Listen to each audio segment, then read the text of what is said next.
Welcome to the Kickass Couples Podcast. This is the place where we help committed couples who want to level up their marriage experience newfound clarity, hope, and confidence. We're Matthew and Kim, co-hosts and husband and wife. In 26 years together, we've seen a lot and never thought it could be as good as it is right now. We're here to help you successfully navigate the messy, dirty, and wonderful world of marriage. We believe all couples deserve and are capable of experiencing an extraordinary and fulfilling marriage. And each week, we're bringing you life lessons from real-life successful couples to help you grow and strengthen your relationship. We'll get started right after this message. If you want to learn how to experience the best, most fulfilling year of your marriage, we invite you to order Matthew's new book, Kickass Husband, Winning at Life, Marriage, and Sex. You can get it at Amazon.com or visit Matthew's website, www.matthewphoffman.com. Again, that's Amazon.com or www.matthewphoffman.com. And now, back to the show. Elise Archer is the founder of She Sells, a coaching program and community for high-earning women in sales. Her husband, Jason Robustelli, is a full-time dad and prospective medical student. When COVID hit, their relationship was put to the test. It was their ability to prioritize each other and communicate their needs that kept their marriage afloat and growing through a season of high demands and potential relationship stressors. In today's recap edition episode, Kim and I will share our key takeaways from our interview with this dynamic couple. We'll break down concepts, relationship qualities, and key pillar points that they've used to build their rock-solid relationship that will stand the test of time.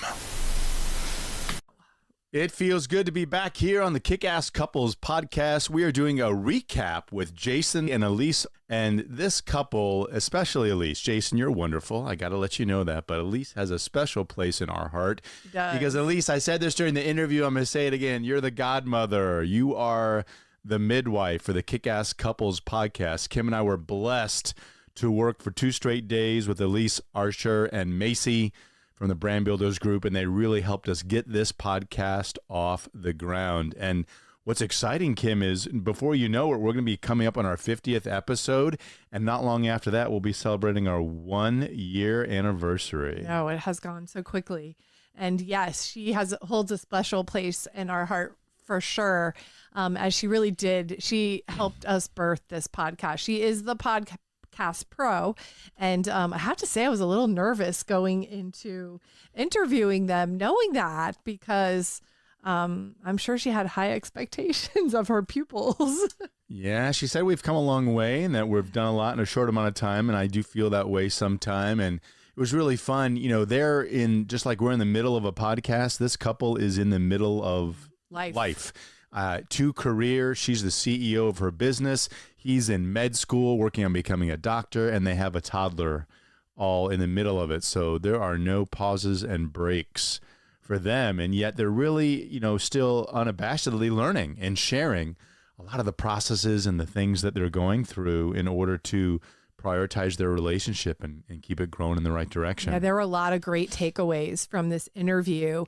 And, right out of the gate, we talked about what makes them kick ass, and their response was, we really feel like problem solving is what makes us kick ass. And that's such a great response, because problem solving is a really big component to a successful relationship. And this didn't happen right away, but over time, they have really mastered the no yelling at each other, having really clear communication, making sure they have eye contact with each other. They're clarifying things if they need to. They're really taking notice of when the other person is frustrated or is having challenges and maybe they need some help. And they're really clearly defining what their needs are with each other. And so I thought that was a great takeaway right out of the gate. It was, Kim. And another thing that Elise said relative to that problem solving and that key superpower they have, she said, you're really mirroring to each other what needs to be healed in yourself. So she said, when you're looking at your spouse and going, I have a real problem with X, Y, and Z, she goes, that's kind of an indication to you that those are things you've got to work out. And your spouse may need to face things as well, but she said she's learned with Jason and he's learned from her about what they're mirroring to each other. And if it rises as a problem that you see in them, it means you've got to come right back and address something on your own. Sure. What about you? Did you have anything that stood out to you? I thought it was interesting. I can relate to this a little bit, and we've talked about it in our relationship, is that Elise we're talking about commitment, and she came from a divorced family. Her parents were divorced, and she said that her first relationship ended up in divorce. And so she really kind of came to the relationship with Jason with the viewpoint that, if this doesn't work, then, we can always do something else. Not relative to her commitment to Jason, but she saw when things didn't work that people left. And, she was had to learn and how to fight for the relationship and what you do to keep it strong and moving forward. And because it wasn't modeled. And she said that's one of the great things that she learned from Jason is how do we fight for our relationship? What are the things that you have to do to make sure, that you're not blaming the other person for the problems and saying they're their fault or walking out when it gets tough, but how do you hang in there and work through the difficulties? Yeah. So he said there's no exit strategy from the get-go. And, we're in this and we're going to figure out how to make this work, whatever it takes. And that was some really new dialogue for her. Yeah. Right. And something she had to learn to accept and be comfortable with. Sure. What about for you? What was another one of your takeaways from Elise and from Jason? I think one of the things that stood out to me was when Jason said that he always knew he was loved, but he had to work on sharing and learning to have a certain level of intimacy with his family. Because even though he was loved growing up, I think emotions and discussing how you feel was not something that he was familiar with or comfortable with. And I think that's a great thing to point out to our listeners, is that sometimes we come to a relationship where we have seen love and we have felt loved, but we don't know how to necessarily express love, emotion, or conversation. And Jason admittedly said, I needed coaching and I really had to work on this area. And was he talking, Kim, more about his relationship with Elise or other people? I think Elise, as well as their son, right? Being able to express those emotions and his feelings to his son and his family as well. Right. He was talking, I think I remember him saying, in general, he needed to model it for his son when he's young so that he gets used to seeing that this is a normal part of a loving, healthy relationship. Right. Mm-hmm. That's a good point. I think the next big takeaway that I had came when we started talking about communication. And I think that Jason may have said that, surface level communication does not work for the long term, right? I call it weather conversations. Oh, how is the weather? Oh, it's warm. It's nice. How you doing? Oh, I'm busy. All those filler words that really don't share, any emotion, right, or feeling. And he said, you got to ask the right questions that are tied to emotion, feelings, and states of mind. He talked about micro moments. He said, we have small opportunities day to day with each other that we can lean into and say things and engage and create those bonds, or we can say we're too busy to take the time and interact on them. We've talked about that before in communication on Kickass Couples Nation. We talked about in our webinar on communication.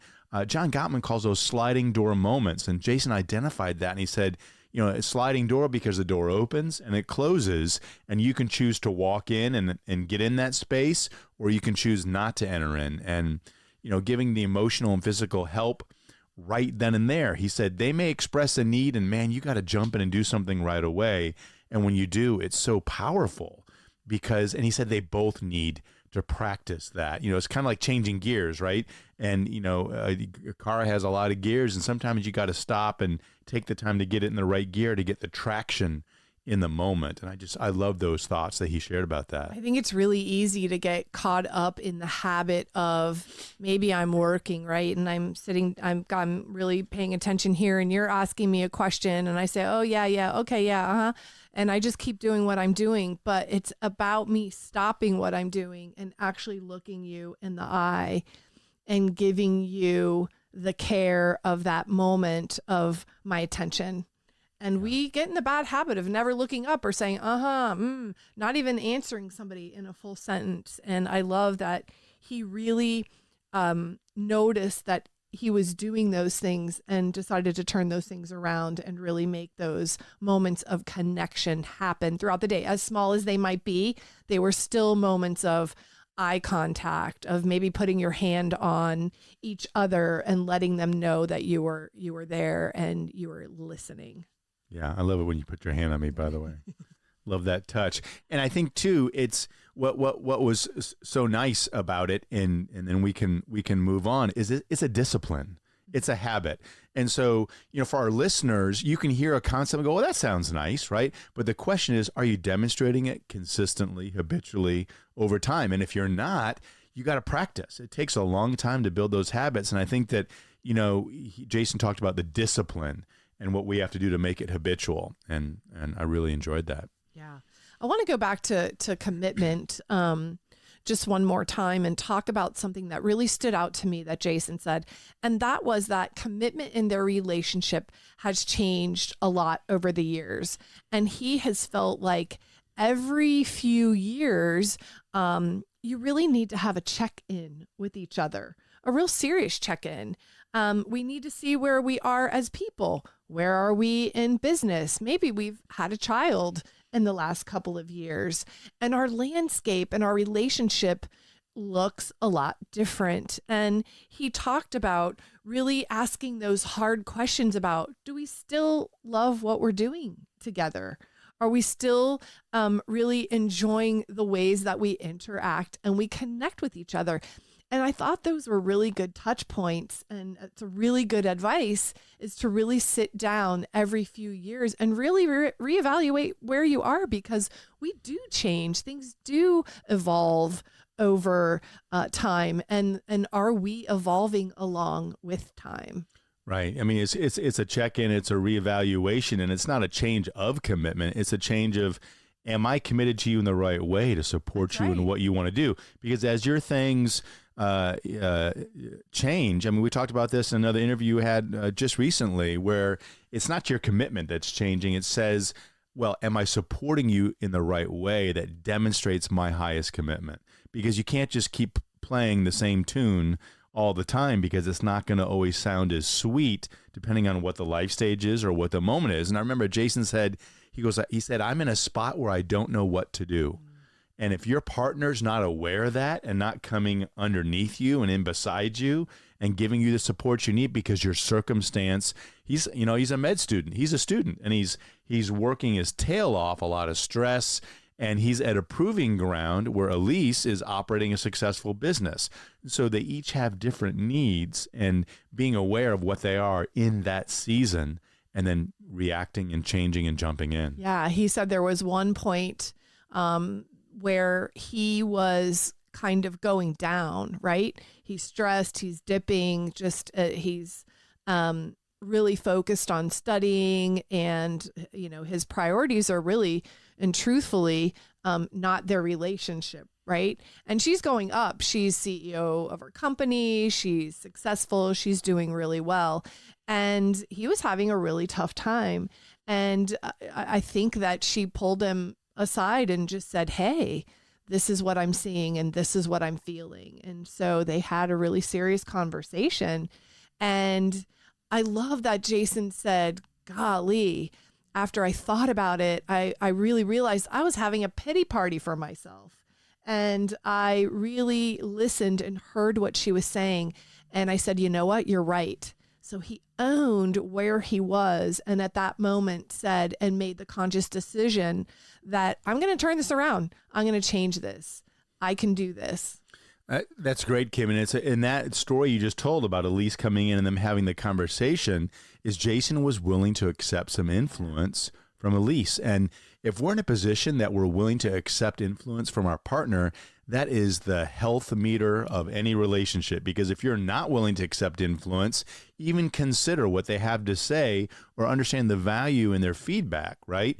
And she was willing to give it to him, and he was willing to accept it and say, gosh, you're right. And what do I have to change in myself? And I thought that was a great example of him accepting some influence there. It was really beautiful, because I think that's a really difficult thing to do. It's so easy to get defensive and to put your guard up and immediately want to attack back. And that's what our nature sort of tends to be sometimes. But he owned his stuff. And so all of you listeners out there, I know it's hard. I know it's sometimes really not easy, but if you can take a breath and really truly look inside and ask yourself some really hard questions, if you're able to own your stuff, it can go such a long way to deepening your relationship. When it comes to creating a kick-ass marriage, do you ever wonder what you could be doing better? Have you ever thought how helpful it would be to be a part of a like-minded community of other imperfect couples who want to level up in their number one relationship? Come visit Kickass Couples Nation, where you can talk with people just like you who are looking for ways to invest in and increase their joy, commitment, and fulfillment in their most important human relationship.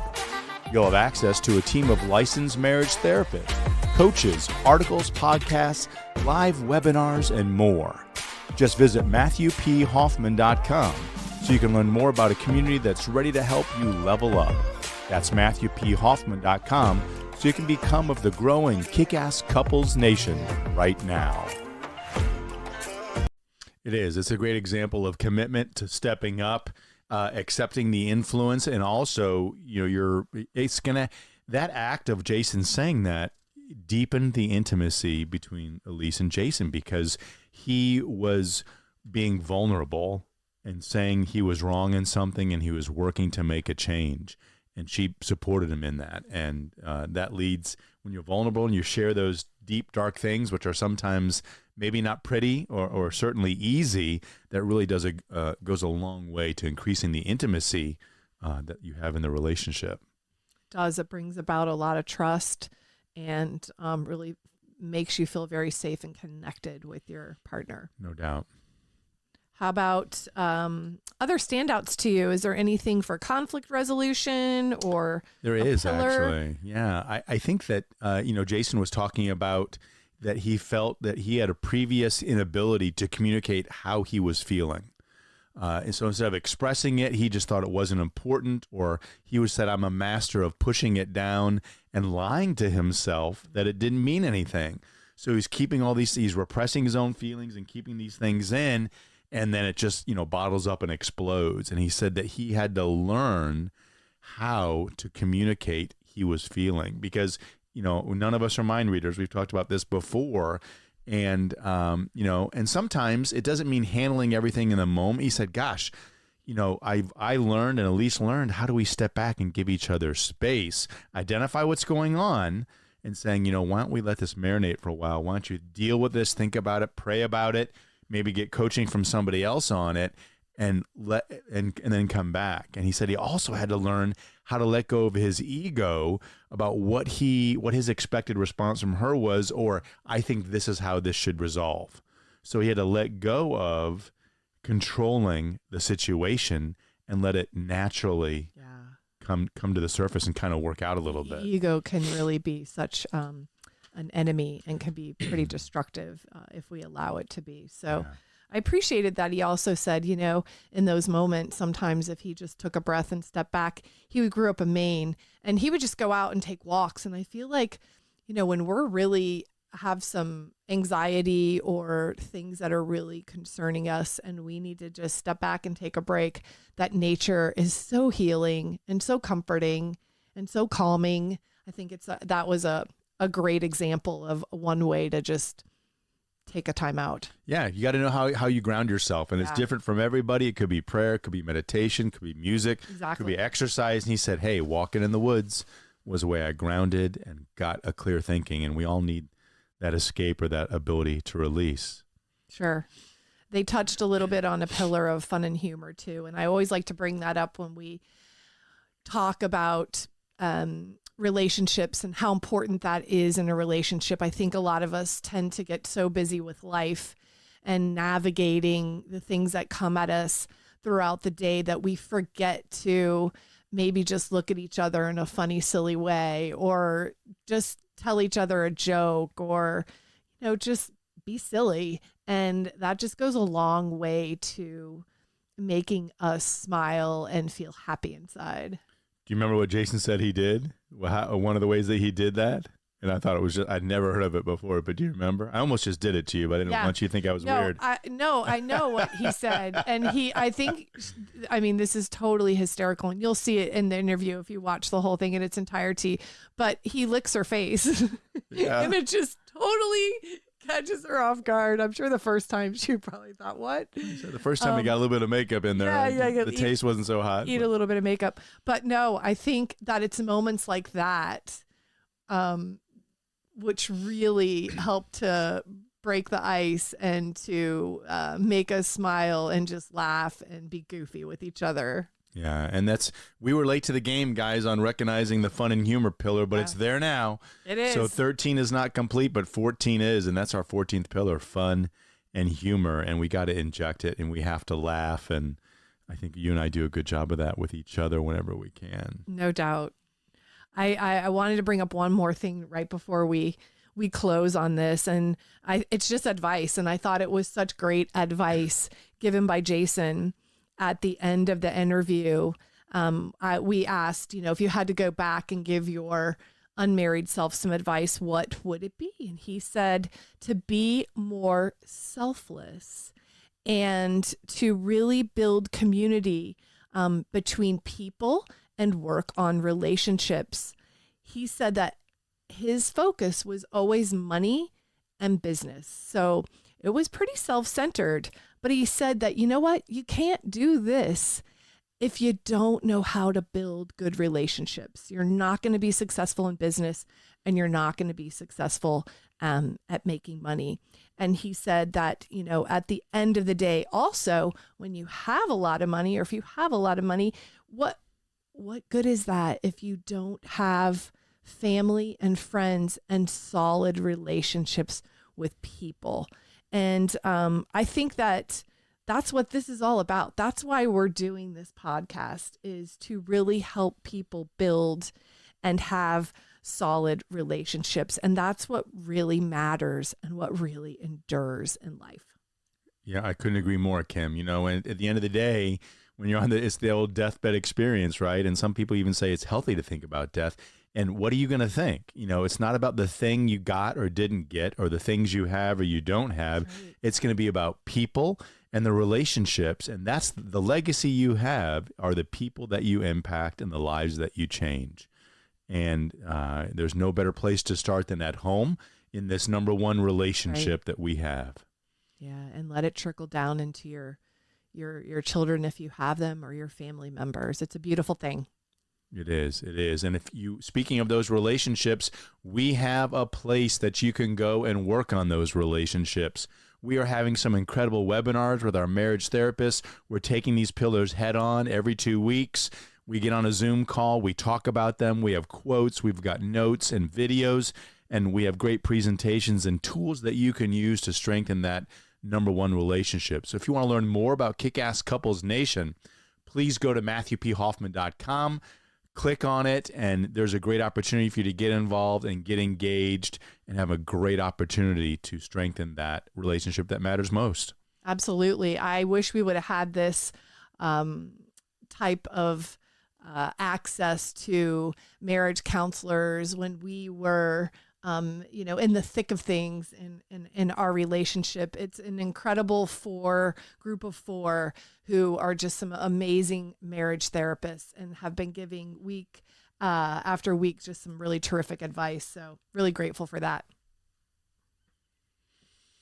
So we hope you like this podcast. If you do, please give us a review and let us know, and share with others so we can grow the platform, grow the message. You can see us in full video on YouTube for any of the Kickass Couples podcasts. We also have a lot of incredible video content on our website, MatthewPHoffman.com. We hope you'll come back and join us.